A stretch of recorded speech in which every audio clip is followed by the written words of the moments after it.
to just come around here, I have something to show you. This is where we've displayed your grandmother's money belt. I've taken it out so that you can handle it again. Oh, thank you. And we've got the story here, we've got Alice's poem, and we've got some photographs which you sent us originally. I'm going to try to find a photograph of her so that you have that as well. That'll be lovely, because the only one we've got is this one, when she was an older age. Over there. Yeah, it's wonderful. It's a wonderful artefact, and people do, because of recent publicity, people do come to see it, and it's very I'm emotional. so glad it has a home. Good. Because I'm the last one alive. Good.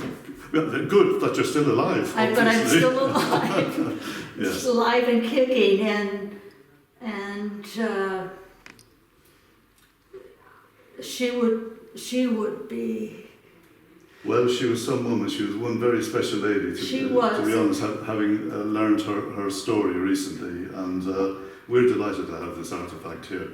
And she didn't waste her life. Not at all. From everything we've read, no, she did not waste her life. But I want her waistline. She was much tinier than I ever thought. It must have been her first communion money belt. She didn't have much money, obviously. It's a pretty small pocket. Pockets are tiny, yeah. But, and of course the poem is terrific, all the way from Seattle across the States, yes. Almost missing the Lusitania, managing to get on, then this awful disaster out here, then being picked up as a corpse, yes. taken into the morgue. Somebody noticed that she had her tiny finger moving, and she survived.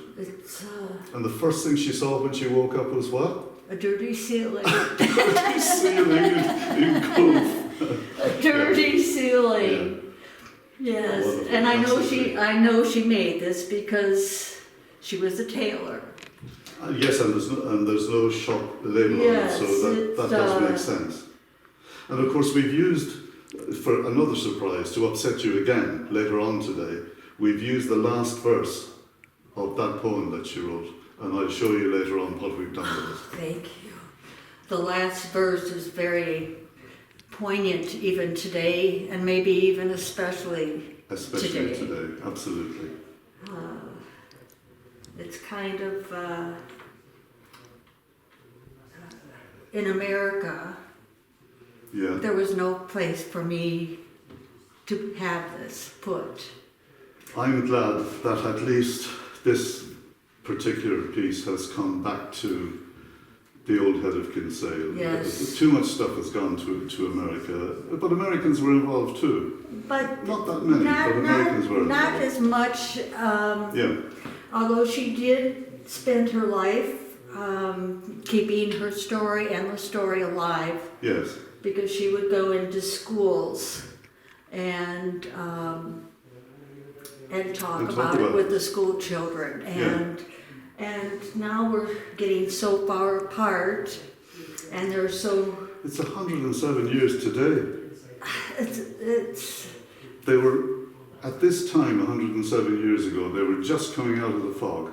Oh my gosh. They had an hour and a little bit to live. Yes. The ones who didn't survive. And it was a beautiful day like this. That's when I woke up this morning. Yeah. I thought of you, and I thought of that first. It's a weird thing, you know, whenever we have commemorations here, it's very, very seldom do we not get a beautiful day. And I had no idea you had this letter here. Well, there you I might have done a better job. You've done a very good job. Thank you so much. Thank you so very much. I'm so thankful. Being a historian in America, I know that many things that are donated by people are put in the back drawers. Yeah, we know well how that happens. And I understand that. And then her being English and Liverpool having a museum, but it wasn't the right place. Yes. And I am so thankful that a year ago. I know. What a year, You huh? read a whole year that you happened to read the poem. I know, yeah. And It got me. it was meant to be. It got me. And this is the way to keep things going. Absolutely. I guarded it for over 100 years. Well, Not me personally, but the family. Thanks very much for looking after it. And maybe not I, but we will look after it for the next 100. Thank you so Thank much. you, Jackie. Thank you very much indeed. Thank you. Thank you, Padraig. Can I hold it for a while? Of course you can. Of course you can. Do you want me to take it during the I ceremony? don't want you to take it home with you. I think she would strike me down. If you would like to do that, why not? Oh, but Why not? either that or No, you can do then it. people might come up to see it too. Well, that's all if right. you leave We it tell them here. where it is. Maybe I'll take it with me. Do, yes. Yeah. Just for today. Great, great. And Lovely. I appreciate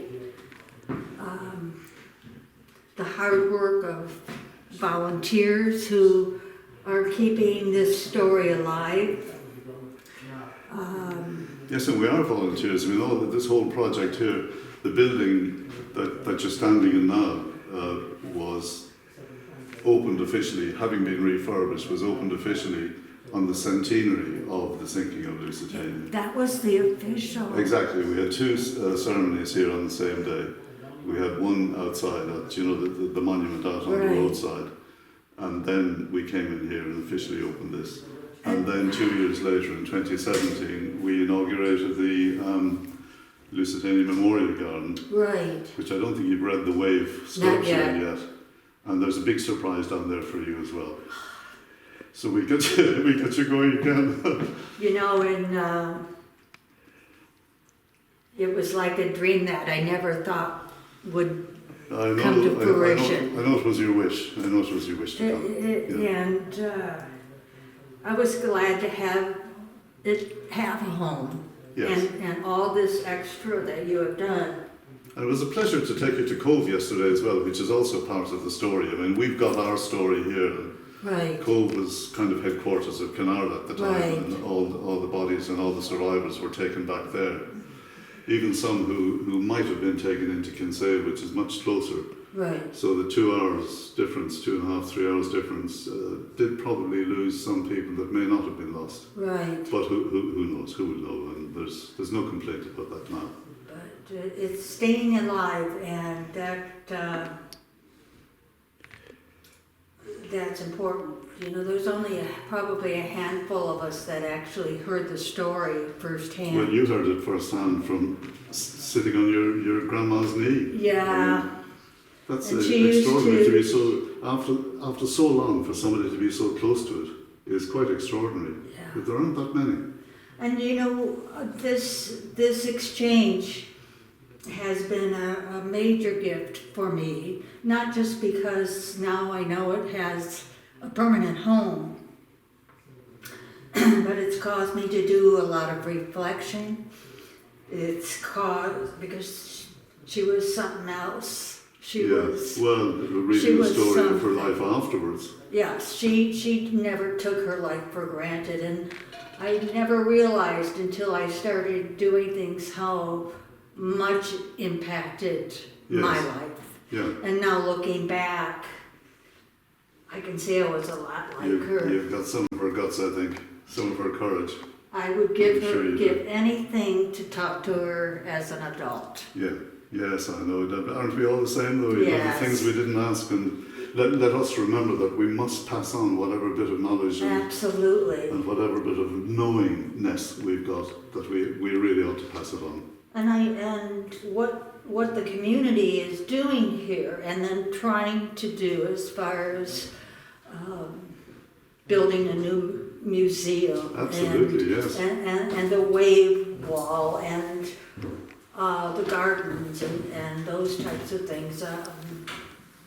It's just incredible It was just such a part of my life, but I didn't realize it could be part of Right. someone else's. Let's go outside. Okay.